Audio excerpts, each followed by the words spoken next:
মাগরিবের পরে কারোর সঙ্গে কথা না বলে এই দোয়াটি 7 বার পরে আল্লাহ তাআলার কাছে যা চাইবেন আল্লাহ আপনাকে তাই দান করবে। অভাবে আছেন, ঋণগ্রস্ত আছেন, মাথায় টেনশন, ঋণের বোঝা, বাড়িতে থাকতে পারতেছেন না, আল্লাহ সব আপনার পেরেশানি দূর করে দেবে ইনশাআল্লাহ, যদি আপনি আমলটি করতে পারেন। আমল মানুষের জীবন বদলিয়ে দেয়, আমল মানুষের জীবনকে পরিবর্তন করে দেয়। আল্লাহ তাআলা আপনার সব দোয়া কবুল করে নেবেন ইনশাআল্লাহ।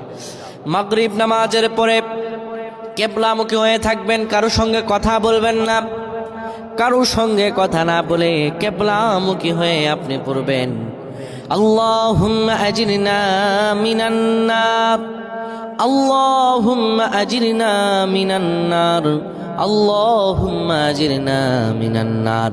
যদি এটি আপনি মাগরিব নামাজের পরে কারোর সঙ্গে কথা না বলে পড়ে 7 বার পরে দুটি হাত তুলে আল্লাহর কাছে দোয়া করেন, আল্লাহ জাহান্নামের আগুন থেকেও বাঁচাবেন এবং আল্লাহ আপনার সব দোয়াগুলো কবুল আর মঞ্জুর করে নেবেন। আল্লাহুম্মা আমিন।